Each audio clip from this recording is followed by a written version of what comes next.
오늘 함께 나눌 하나님 말씀은 갈라디아서 3장 19절에서 29절까지 말씀입니다. 제가 봉독하겠습니다. 그런즉 율법은 무엇이냐? 범법함으로 더하여진 것이라. 천사들을 통하여 한 중보자의 손으로 베푸신 것인데 약속하신 자손이 오시기까지 있을 것이라. 그 중보자는 한편만 위한 자가 아니나 하나님은 한 분이시니라. 그러면 율법이 하나님의 약속들과 반대되는 것이냐? 결코 그럴 수 없느니라. 만일 능히 살게 하는 율법을 주셨더라면 의가 반드시 율법으로 말미암았으리라. 그러나 성경이 모든 것을 죄 아래 가두었으니 이는 예수 그리스도를 믿음으로 말미암는 약속을 믿는 자들에게 주려 함이라. 믿음이 오기 전에 우리는 율법 아래에 매인 바 되고 계시될 믿음의 때까지 갇혔느니라. 이같이 율법이 우리를 그리스도께로 인도하는 초등 교사가 되어 우리로 하여금 믿음으로 말미암아 의롭다 함을 얻게 하려 함이라. 믿음이 온 후로는 우리가 초등교사 아래에 있지 아니하도다. 너희가 다 믿음으로 말미암아 그리스도 예수 안에서 하나님의 아들이 되었으니 누구든지 그리스도와 합하기 위하여 세례를 받은 자는 그리스도로 옷 입었느니라. 너희는 유대인이나 헬라인이나 종이나 자유인이나 남자나 여자나 다 그리스도 예수 안에서 하나이니라. 너희가 그리스도의 것이면 곧 아브라함의 자손이요 약속대로 유업을 이을 자니라. 아멘. 저희가 지난 주부터 이제 십계명을 배우기 위한 전 단계로 이제 율법이란 무엇인가 이것들을 지금 2시간에 이번 주까지 걸쳐서 두 번째 시간 살펴보고 있습니다. 지난 시간에 배운 내용들 그리고 오늘 내용의 어떤 서두로서 조금 어떤 서론을 한번 다시 살펴보려고 하는데요. 좀 약간 복잡한 듯 하지만 사실 복잡하지 않습니다. 그래서 좀 주의 깊게 이걸 잘 들으시면 또 우리 신앙에 큰 기초가 되고 또 우리 신앙에 어떤 큰 변화가 있게 될 거라 이렇게 생각해 봅니다. 하나님께서 율법을 통해 하나님의 법이죠. 율법을 통해 자신의 거룩하고 선한 뜻이 무엇인가를 알리셨습니다. 이것을 이제 하나님의 도덕법이라 이렇게 얘기하는데요. 이제 하나님의 말씀은 이제 도덕법, 또 의식법, 시민법 이렇게 신학적으로 이게 나눕니다. 그러니까 도덕법은 어떤 우리 생활 전체의 어떤 윤리와 이런 모든 것들을 다 포함하는 내용이고, 의식법이라고 하면 구약에 있었던 제사, 제의와 관련된 법입니다. 시민법이라고 하면 특별히 역사 속에 이스라엘 국가에게 주셨던 그 국가를 통치하는 국가법을 말씀드리는 겁니다. 그런데 그 중에 이 도덕법은 모든 인류에게 주신 법이에요. 하나님이 창조하신 이 피조 세계에 주신 법이라 이것입니다. 근데 이 도덕법 그리고 그것의 어떤 핵심적 요약으로서 율법, 그리고 그 율법의 또 어떤 요약으로서 십계명 이렇게 생각할 수 있습니다. 그러니까 다 같이 말할 수도 있고 또 그 범주를 도덕법이 좀 큰 범주에 속하고 모든 걸 포괄하는 그 안에 어떤 분들은 이제 율법을 613개다 이렇게 얘기를 하는데 율법이 들어있고 그 율법 가운데에도 특별히 십계명, 예수님은 또 이 십계명을 아주 또 간략하게 또 요약을 하셨죠. 하나님을 사랑하고 내 이웃을 내 자신처럼 사랑하라 이렇게 요약하셨습니다. 그래서 제가 율법과 도덕법 이런 것들을 막 번갈아 사용하는데 하나님의 말씀이다 이렇게 생각하시면 돼요. 하나님의 말씀 이렇게 생각하시면 됩니다. 하나님은 이 도덕법을 이제 모든 사람에게 주셨다 이것입니다. 그런데 이 선하고 거룩한 법, 하나님의 거룩한 뜻이 무엇인가, 또 하나님이 죄로 여기시는 것이 무엇인가 이런 걸 알게 하는 이 도덕법이 죄인들에게 이제 힘들고 비참한 것이 됐어요. 왜냐하면 그것 하나님의 말씀이 이 선하고 거룩한 법이 죄인들을 더욱 정죄하고 또 죄를 더욱 죄로 드러나게 했기 때문입니다. 근데 이것은 율법의 문제의 기능을 하지 않고 그들을 그리스도에게로 인도하는 역할을 한다, 이렇게 말하고 있습니다. 율법을 통해 자신이 죄인인 것을 깊이 인식하고 회개하며 이제 하나님의 긍휼의 자리인 그리스도에게로 인도되는 것입니다. 그런데 거기에 멈추지 않고 율법은 이제 그리스도인들에게 하나님의 거룩하고 선한 뜻이 무엇인지를 알게 하는, 그렇게 하여 그 율법이 삶과 신앙의 유일한 규범으로서 이제 역할을 하게 되는 것입니다. 그래서 우리가 하나님 말씀대로 산다고 할 때 이런 의미가 그 안에 담겨 있는 거예요. 거기에는 그래 오늘부터 내가 결심하고 다짐했어 뭐 이런 차원이 아니라 나 오늘 또 못했어 이것의 반복이 아니라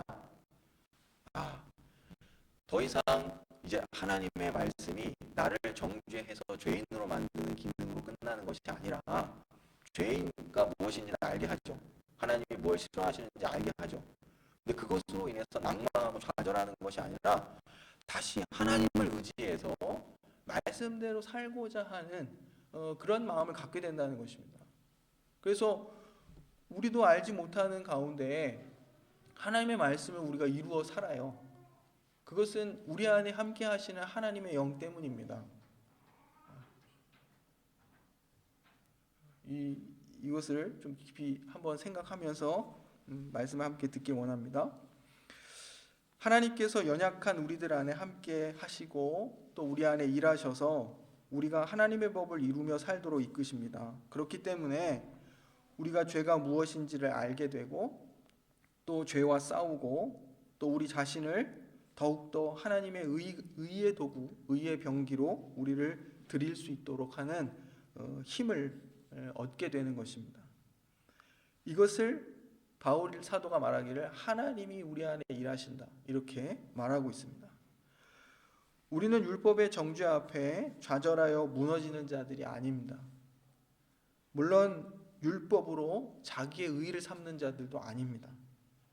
우리의 죄를 대신 지고 정죄받으신 하나님의 아들 예수 그리스도를 의지하여 담대히 거룩하신 하나님의 보좌 앞에 나가는 사람들이 된 것입니다. 이제는 자기의 욕망과 이상을 따라 살지 않고 이제 하나님의 뜻을 구하고 그 뜻을 이루려는 소망과 바람을 우리 안에 갖게 되었습니다. 그러므로 우리는 이제 다시 율법의 그 초등학문과 초등교사로 역할했던 그때로 돌아가는 일이 있어서는 안 됩니다. 그리스도 외에 그 어떤 것으로도 자기의 의의를 삼거나 또는 그것에 이르지 못한다고 좌절해서는 안 되겠습니다. 우리는 아무런 의의가 없는 자들입니다. 오직 그리스도의 의의를 덧입은 자들이며 오직 하나님의 은혜로 말씀에 순종하고 또 부지불식간에 하나님의 선한 뜻을 조금씩 이루어 살아가는 자들입니다. 그러므로 우리가 어떤 선행을 했을 때에도 우리에게 그 일을 이루신 하나님께 감사와 영광을 돌려야 하는 것입니다. 갈라디아 교회 안에 이제 심각한 문제가 일어났는데요. 그것은 이제 율법주의자들이 들어온 것입니다. 그들은 이제 주장합니다. 이방인들도 할례를 받아야 한다. 그리고 이방인들도 여러 유대교의 절기들을 지켜야 된다. 구약의 절기들을 지켜야 한다고 주장했습니다. 물론 처음에 그들이 이제 그리스도로 말미암은 하나님의 의를 부인하지는 않았겠지만 그들이 주장한 율법 준수로 말미암은 의, 그러니까 율법을 지켜서 얻을 수 있다고 믿었던 그 의, 그것은 결국에는 그리스도의 십자가의 원수로 행하는 그런 결과를 초래했습니다. 그러니까 다른 의를 주장하면 예수 그리스도로 말미암는 의를 부인하게 되는 꼴이 되는 겁니다.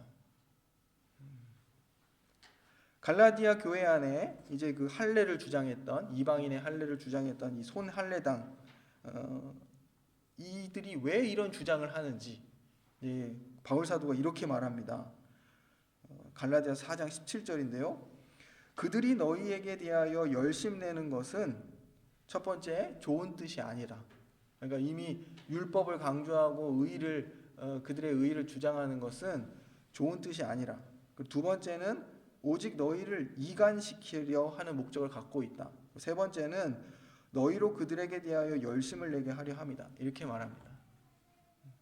다시 읽어드리면, 율법주의자들이 율법 준수를 그렇게 갈라디아 교회 안에 주장하는 이유는 그들이 너희에게 대하여 열심 내는 것은 좋은 뜻이 아니요 오직 너희를 이간시켜 너희로 그들에게 대하여 열심을 내게 하려 함이라.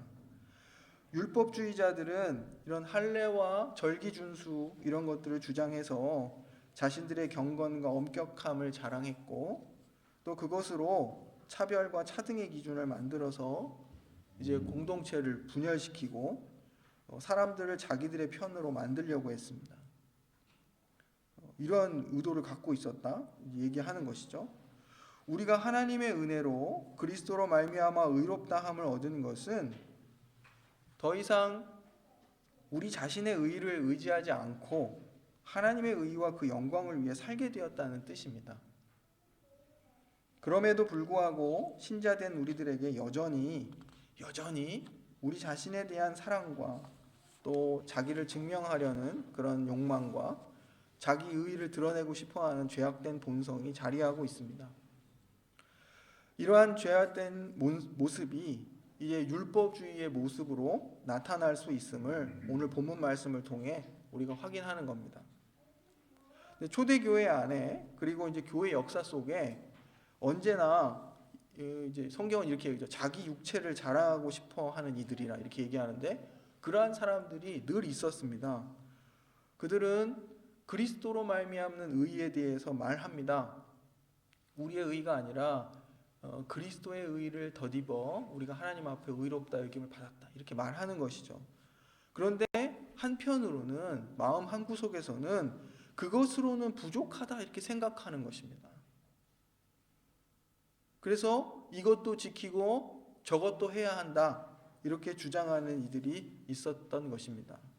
그래서 바울은 하나님의 은혜에 자기의 수고와 노력과 의의를 보태려는 자들을 조심하고 그들을 경계하라고 말합니다. 왜냐하면 자기 육체를 자랑하고 자기 의의를 자랑하는 것이 결과적으로는 그리스도의 십자가를, 그분의 우리를 위해 죽으신 그 죽음을 의미 없게 만드는 일이 되어버리기 때문입니다. 우리가 잘 알고 또 암송하고 있는 갈라디아서의 대표적인 말씀이죠. 갈라디아서 2장 20절 말씀인데요. 사실은 19절부터 읽으면 이런 내용이 있습니다. 오늘 봉헌 본문 말씀입니다. 내가 율법으로 말미암아 율법에 대하여 죽었나니 이는 그 목적은 하나님에 대하여 살려 함이라. 율법으로 말미암아 율법에 대하여 죽었다. 그리고 하나님에 대하여 살려 함이라 이렇게 말하고 나서 20절 말씀이 이어집니다. 내가 그리스도와 함께 십자가에 못 박혔나니 그런즉 이제는 내가 사는 것이 아니요 오직 내 안에 그리스도께서 사시는 것이라. 이제 내가 육체 가운데 사는 것은 나를 사랑하사 나를 위하여 자기 자신을 버리신 하나님의 아들을 믿는 믿음 안에서 사는 것이라. 신자가 그리스도와 함께 십자가에 못 박혔다는 것은 율법에 대하여 죽었다는 그런 뜻입니다. 그러니까 더 이상 그 율법의 정죄의 기능이 우리에게 작동하지 않는다 이렇게 말하는 것입니다. 그 정죄의 기능에 대하여 죽고 더 이상 자기의 의를 의지하지 않게 되었다는 뜻입니다. 또한 이제 신자는 우리의 죄를 대속하기 위해 우리를 위해 죽으신 그리스도를 믿는 믿음 안에서 사는 것입니다. 그러므로 우리는 더 이상 우리의 의를 주장할 수 없는 것입니다. 우리는 세례받음으로써 이제 그리스도로 옷 입은 자들입니다. 세례가 그것을 보여주죠. 우리가 그리스도를 옷 입었다. 그리스도를 입었다는 거예요. 그러니까 하나님이 우리를 보지 않으시고 우리가 덧입은 그리스도를 보신다는 거예요. 그런 의미입니다. 이 말씀의 뜻은 또한 우리가 더 이상 율법에 매인 종이 아니라 약속대로 유업을 이을 하나님의 아들이 된 자들이라는 것을 또한 말하고 있습니다. 갈라디아 교회 안에는 여러 어떤 차별과 구분지음이 있었습니다. 유대인과 헬라인, 그죠? 그래서 나름 유대인은 자기가 정통이라고 얘기했겠죠. 헬라인들은 어떤 신앙의 근본이 없다 이렇게 생각할 수도 있었을 겁니다. 아마 그것이 굉장한 차이가 있었던 거예요. 유대인과 헬라인, 복음이 유대인으로부터 시작됐다 이렇게 막 주장했을 테니까요. 유대인과 헬라인, 자유인과 종, 그리고 남자 여자 이런 관계에 있어서 구별과 차별이 존재했습니다. 바울 사도는 그들을 구원하신 하나님의 은혜가 차별이 없다 이렇게 말합니다. 오직 예수 그리스도 한 분으로 인해 그들 모두가 하나님의 자녀가 되는 은혜를 누리게 되었기 때문입니다. 그러므로 자기들의 어떤 신앙적 배경 혹은 자신들의 열심, 종교적 열심이죠.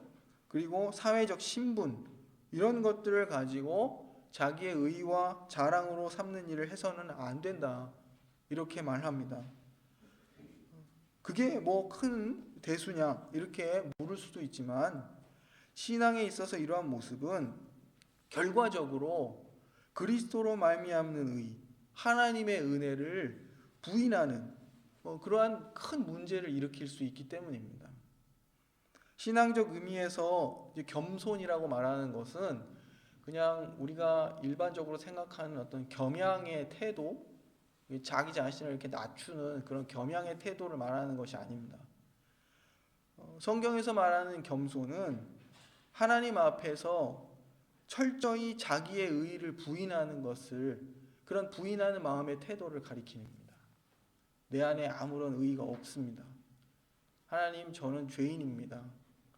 하나님, 저를 불쌍히 여겨주십시오. 이러한 하나님 앞에서 자기의 의의를 부인하는 그런 마음의 태도를 겸손이라 이렇게 말합니다. 그러므로 그리스도인들은 날마다 자기 자신을 십자가에 못 박는 삶을 살아야 합니다.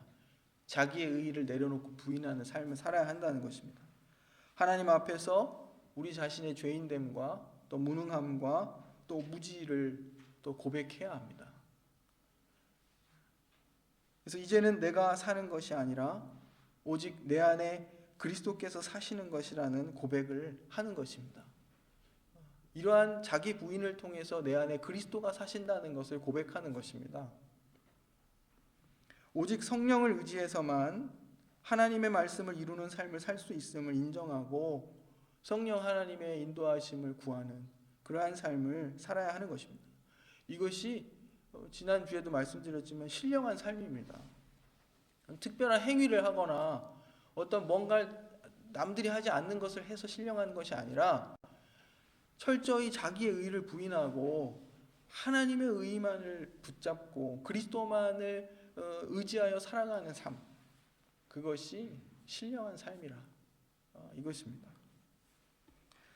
사도 바울은 갈라디아서 5장 13절 이하에서 이렇게 말합니다. 형제들아, 너희가 자유를 위하여 부르심을 입었으나 그러나 그 자유로 육체의 기회를 삼지 말고 오직 사랑으로 서로 종노릇하라. 온 율법은 내 이웃 사랑하기를 내 자신같이 하라 하신 한 말씀에서 이루어졌나니 만일 서로 물고 먹으면 피차 멸망할까 조심하라. 갈라디아서 5장 13절에서 15절까지의 말씀입니다. 신자는 이제 율법의 종노릇하는 이들이 아니라 자유하는 아들입니다. 이제 이 자유를 가지고 우리가 할 일은 그것으로 육체의 기회를 삼지 않고 오직 사랑으로 서로 종노릇하는 것입니다. 그래서 내 이웃 사랑하기를 내 자신같이 하라 하신 율법을 온전히 이루는 것입니다. 이것이 말씀드린 성령의 인도함을 받는 삶이며 갈라디아서가 말하는 신령한 생활입니다. 자기 부인은, 하나님 앞에서의 자기 부인은 이렇듯 서로의 짐을 지고 종노릇하며 사랑하는 삶으로서 나아가도록 하는 그런 역할을 하는 것입니다. 우리가 앞으로 배워갈 이 십계명이 우리 자신과 또 다른 사람들을 정죄하는 데 사용되지 않도록 경계해야 합니다. 십계명을 통해서 하나님의 거룩하고 선한 뜻을 바르게 배워서 그것이 정말로 그리스도인의 삶과 신앙의 규범으로서 역할하도록 그렇게 해야 합니다. 하나님 나라의 가치와 질서를 바르게 깨닫고 또 우리의 마음의 자리와 우리 사상과 모든 행위가 하나님의 나라를 바르게 구현하는 데 합당한 상태로 이렇게 성숙해져 가기를 원합니다. 저희 교회가 올해 40주년입니다. 40주년이라는 것은 이제 장성했다는 것이죠. 이러한 특별한 해에 또 하나님께서 십계명을 통해서 우리 교회 공동체에 요구하시는 또 하나님의 뜻이 있다, 이런 생각을 해봅니다. 우리는 십계명을 통해서 이제 우리가 배워야 할 것은 하나님을 사랑하는 것, 또 어떻게 이웃을 사랑해야 하는가, 이것을 배우는 것입니다. 무엇이 하나님을 영화롭게 하는 것이고, 또한 무엇이 어떠한 신앙의 모습이, 신앙의 자태와 삶이 하나님을 즐거워하는 그러한 신앙의 자태와 삶의 모습인가, 이것을 배우는 것입니다. 마음을 열고 또 하나님의 사랑과 은혜와 긍휼과 또 의로운 뜻이 담긴 십계명의 내용들을 배워가기를 원합니다. 말씀을 맺기 전에 한 가지 예를 들어 한 가지 이제 십계명을 시작해야 하니까 이제 어떤 내용들이 있는지, 그것이 어떤 의미가 있는지 예를 들어 한 가지 말씀을 드리고 말씀을 맺도록 하겠습니다. 율법은 우리에게 하나님 나라의 어떤 사상의 근본이 무엇이고, 따라서 땅 위에서 우리가 가져야 할 바른 어떤 윤리의 기초가 무엇인지, 그것이 어디에 있는가, 이것을 명확하게 보이는 것입니다. 세상에 이제 법을 연구하는 사람들은 지금 이 시행되고 있는 실정법에 어떤 최고의 권위나 자리를 부여하지 않습니다. 이제 법에 있어서도 항상 그 법의 기초가 되는 법이 있는데 그것이 자연법이에요. 그래서 보편적인 인류 모두에게 적용될 수 있는 어떤 보편적 자연법을 연구하는 것이, 그것이 최고의 자리죠. 신자는, 그리스도인들은 모든 법의 근원인 그 하나님의 영원한 법으로 올라가서 그것에서 법의 근원을 찾아야 합니다. 하나님의 거룩한 뜻이 무엇인가. 예를 들어 이제 말씀드리는 것이 살인하지 말라, 이 제6계명입니다. 살인하지 말라 이렇게 쓰여 있으니까 그냥 자기 자신과 혹은 타인의 생명을 빼앗지 말라 이렇게 이해할 수 있습니다. 그런데 이 계명 안에 하나님께서 담고 계시는 그 의미가 얼마나 깊고 넓은지 우리가 그것을 알아야 합니다. 이것의 그 깊이와 넓이를 알려면 예수께서 해설하신 마태복음 5장 17절의 말씀, 그 이하 20절까지의 말씀을 잠깐 보도록 하겠습니다. 제가 읽겠습니다. 내가 율법이나 선지자를 폐하러 온 줄로 생각하지 말라. 폐하러 온 것이 아니요 완전하게 하려 함이라. 진실로 너희에게 이르노니 천지가 없어지기 전에는 율법의 1.1획도 결코 없어지지 아니하고 다 이루리라. 그러므로 누구든지 이 계명 중에 지극히 작은 것 하나라도 버리고 또 그같이 사람을 가르치는 자는 천국에서 지극히 작다 일컬음을 받을 것이요 누구든지 이를 행하며 가르치는 자는 천국에서 크다 일컬음을 받으리라. 내가 너희에게 이르노니 너희 의가 서기관과 바리새인보다 더 낫지 못하면 결코 천국에 들어가지 못하리라. 이렇게 말씀하셨습니다. 예수님께서 서기관들과 바리새인들의 그 외식하는 모습을 그렇게 비판하셨는데 그럼에도 불구하고 그들의 의보다 더 나아야 한다 이렇게 말씀하십니다. 그럼 그들과 같은 방식으로 더 열심히 율법을 지켜서 이런 뜻이 아닌 거죠. 하나님의 율법이 담고 있는 그 핵심적 가치와 정말 진정한 의미들을 잘 이해하고 그 말씀대로 살아내야 한다는 것입니다. 저들보다 더 나은 의로. 그냥 몇 가지의 일들을 지킴으로써 나는 그 의무로 다했다, 이런 태도를 당장 버리라는 겁니다.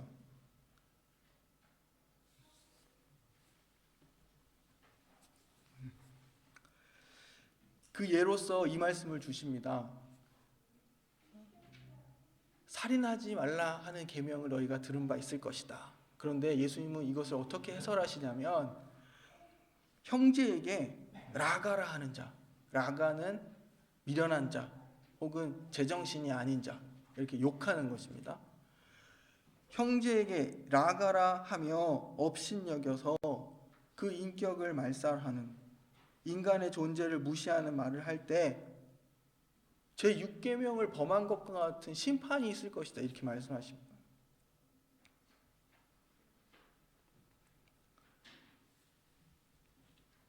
제 6계명에 담긴 하나님의 뜻의 포괄적 의미를 해설해 주시는 것입니다. 하나님의 형상으로 지음받은 인간 존재 자체가 하나님 앞에서 의미를 가지는 것이고, 그 인간됨을 인정하는 것이 하나님이 원하시는 바이며, 그러한 인간관을 갖는 것, 그것이 우리의 삶에, 우리의 신앙에 중요한 것임을 가르치시는 겁니다. 사람의 생명뿐만 아니라 그 인격까지도 존중하고 사랑하는 것이 제 6계명에 담긴 하나님의 뜻이라는 것을 예수님께서 가르치시는 것입니다. 그러므로 사람의 생명과 인격을 보존하고 존중하는 것이 하나님을 사랑하고 영화롭게 하는 것입니다. 소유리 문답에 보시면 이 내용들을 단순히 다른 사람의 생명과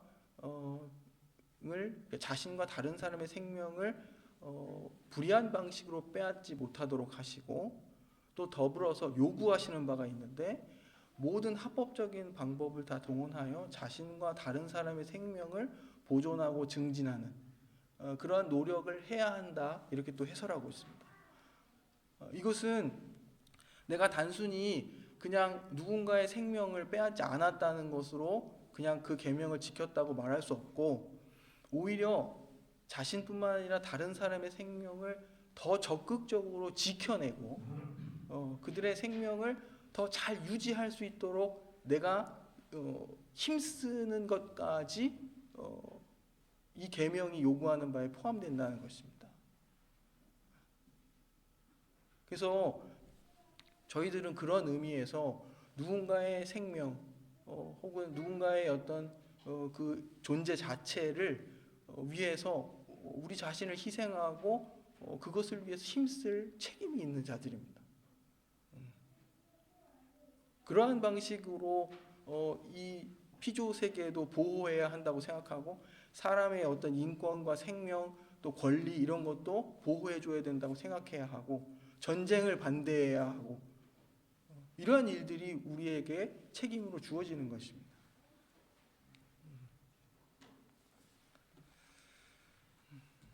앞으로 십계명을 통해 이와 같은 포괄적이면서도 하지만 구체적인 하나님의 뜻을 배워가려고 합니다. 이를 통해서 하나님께서 다스리시는 그 이념, 그 질서, 이것이 무엇인지를 우리가 구체적으로 살펴보려고 합니다.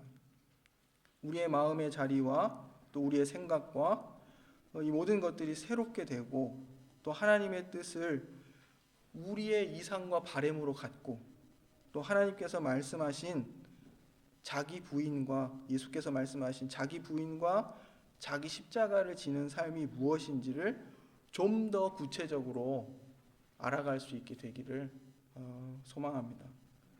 기도하겠습니다. 사랑의 하나님, 참으로 연약한 저희들을 하나님의 거룩한 뜻과 또 그 말씀을 우리에게 알리셔서 그 하나님의 말씀을 따라 살아갈 수 있는 그런 존재로 불러주신 것 감사드립니다. 하나님의 말씀, 계명을 통해 무엇이 하나님이 싫어하시는 것이며 또 무엇이 하나님이 기뻐하시는 것인지 알게 하시니 감사드립니다. 여전히 우리가 가진 우리의 본성이 우리 자신만을 위하고 또 우리 안으로 굽은 그러한 모습을 갖고 있지만 하나님 이러한 연약함을 깨달아 알게 하시고 하지만 하나님을 의지하여 하나님의 뜻을 이루어 살기를 소망하고 또 소망할 수 있도록 인도하여 주시길 원합니다. 우리가 우리의 의를 의지하는 그런 어리석음을 범하지 않게 하시고 또한 우리의 부패와 무능을 핑계로 죄짓는 것을 합리화하지도 않게 하시고 오직 겸손히 성령으로 행하는 자들이 되도록 인도하여 주시옵소서. 예수님의 이름으로 기도드립니다. 아멘.